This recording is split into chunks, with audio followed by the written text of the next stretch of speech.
آج کا ہمارا جو ٹاپک ہے وہ یہ ہے کہ ہم نے اپنے آپ کو ڈینگی سے کیسے محفوظ رکھنا ہے، خود کو اس سے کیسے بچانا ہے۔ ہم اس سے پہلے یہ دیکھ چکے ہیں کہ ڈینگی کس وجہ سے پھیلتا ہے، اس کی علامات کیا ہیں، ڈینگی فیور کیا ہوتا ہے، اس کے علاوہ ڈینگی میں جو ہے ناک سے خون کیوں بہتا ہے، پلیٹلیٹس کی تعداد کیوں کم ہو جاتی ہے۔ اس سب کو ڈسکس کرنے کے بعد آج ہم جو ہے نا اپنے آپ کو اس سے کیسے محفوظ رکھ سکتے ہیں یہ دیکھ رہے ہیں۔ سب سے پہلے آپ نے یہ ذہن میں رکھنا ہے کہ ڈینگی وائرس ایک مچھر کے ذریعے سے انسان میں منتقل ہوتا ہے، جس کا رنگ کالا ہوتا ہے، اس پہ سفید نشانات ہوتے ہیں۔ آپ نے اس مچھر سے ہر حال میں ہر صورت میں بچنا ہے۔ اس مچھر کی جو ایکٹیویٹی ہے وہ جناب طلوع آفتاب کے وقت اور غروب آفتاب کے وقت زیادہ ہوتی ہے، تو آپ نے ان پیک ٹائم میں ان سے بچنا ہے، اس مچھر سے بچنا ہے۔ اپنے ایکٹیویٹی اپنی کم کر دینی، آؤٹ ڈور ایکٹیویٹی نہیں کرنی ان ٹائمز میں۔ اس کے علاوہ آپ نے اپنے کپڑے جو ہے نا لباس وہ پورا پہننا ہے۔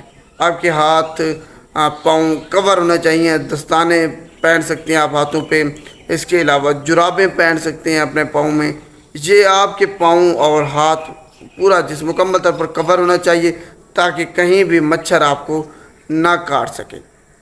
اس کے علاوہ آپ نے سوتے وقت مچھردانی نیٹ وغیرہ کا استعمال کرنا ہے۔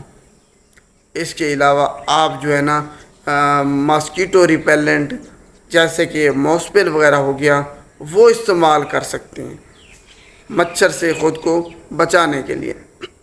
اس کے علاوہ آپ جو ہے نا رات کو سوتے وقت جو بھی برتن میں اگر پانی وغیرہ ہے یا کہیں بھی ساتھ علاقے میں پانی ٹھہرا ہے ان کو خالی کرنا ہے۔ آپ نے مچھر کی افزائش وہاں نہیں ہونے دینی۔